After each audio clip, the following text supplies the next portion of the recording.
আসসালামু আলাইকুম, hi guys, welcome back to my channel. আজকে আমি বানাবো আমের পুটিন। এখানে দেখুন আমি কয়েক টুকরা আম নিয়েছি। আমগুলোকে ধুয়ে পরিষ্কার করে ছিলে টুকরো টুকরো করে নিয়েছি। এবার আমি এই ঝাড়টার মধ্যে দিয়ে আমগুলোকে সাথে একটু পানি দিয়ে একবারে মিহির করে নেব। মিহির করে এগুলোকে আমি ছেঁকে নেব, ভিতরে যেন কোনো প্রকার কোনো রকম কোনো আঁশটা যেন না থাকে।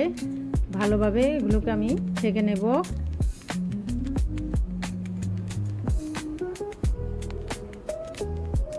আমটা ছাকা হয়ে গেছে। দেখুন আমের সাথে আমি দিয়ে দিচ্ছি 1 চামচ চিনি আর দিয়ে দিচ্ছি 1 চামচ আগার আগার পাউডার। আমটা অনেক মিষ্টি, তাই তার সাথে আমি মাত্র 1 চামচ চিনি দিয়েছি। দিয়ে আগার আগার পাউডারটা আর চিনিটা ভালো করে মিক্স করে নিচ্ছি। মিশানো হয়ে গেছে। এবার আমি এগুলোকে ভালোভাবে ফুটিয়ে নেব। চুলার উপরে দিয়ে এগুলোকে অনবরত নাড়াতে হবে, না হলে দলা পেকে যাবে।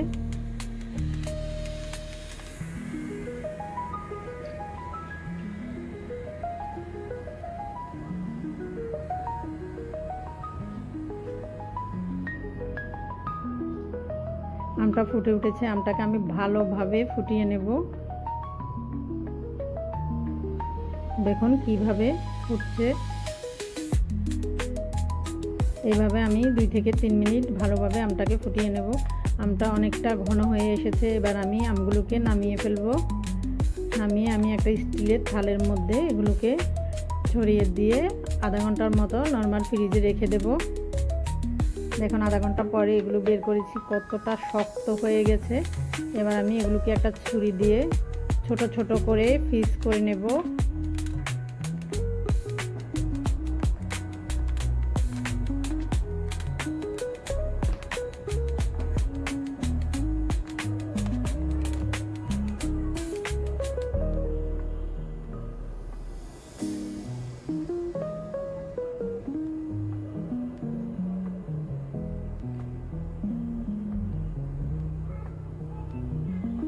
ফিসটা দেখুন কতটা সুন্দর হয়ে গেছে, একেবারে শক্ত হয়ে গেছে। এখানে আমি নিয়েছি 1 কাপ ঠান্ডা দুধ।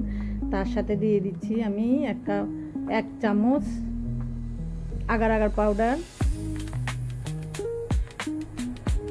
দিয়ে দিচ্ছি অল্প একটু ম্যাঙ্গো ফ্লেভার।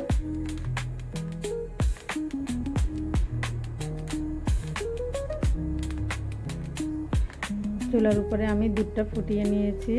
তার সাথে এবার দিয়ে দিব আমি ঠান্ডা দুধগুলো। দিয়ে এগুলোকে আমি ভালোভাবে ফুটিয়ে নেব। এগুলোর সাথে এবার আমি চিনি দিয়ে দেব। চিনিটা যারা বেশি খান তারা বেশি দিবেন, যারা কম খান তারা কম দিবেন। যার যার চাহিদা মতো মিষ্টিটা দিয়ে দিবেন। আমি এখানে 4 চামচ মিষ্টি দিচ্ছি।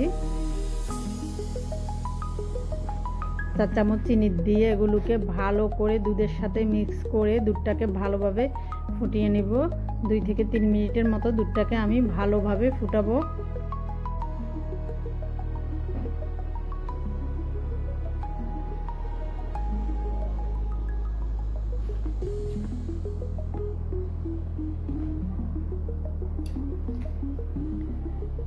দুধটা একেবারে দেখুন কিভাবে ফুটতেছে। এবার আমি নামিয়ে ফেলবো। নামিয়ে ফেলে একটু নাড়াচাড়া করে হালকা একটু ঠান্ডা করে নিয়ে আমি বাটিটার মধ্যে নিয়ে নিচ্ছি।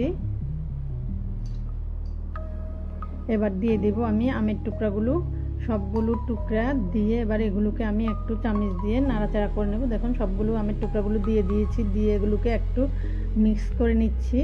নিয়ে এটাকে এবার আমি ডিপ ফ্রিজে রাখবো আধা ঘন্টার মতো। দেখুন ফ্রিজ থেকে বের করেছি, একেবারে একদম শক্ত হয়ে গেছে। এবার আমি এই প্লেটটার মধ্যে ঢেলে নেব।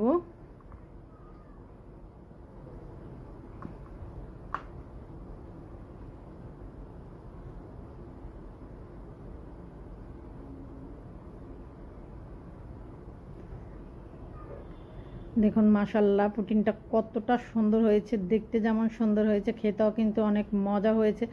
এই গরমের মধ্যে এইভাবে ডিমের পুটিন বানিয়ে খেলে যেমন বাচ্চাদের পছন্দ তেমন বয়স্কদেরও অনেক পছন্দের একটা খাবার। সবাই এই পুটিনটা দেখে ছোটটা বড়রা সবাই শুধু অনেক মজা করে খেয়েছে।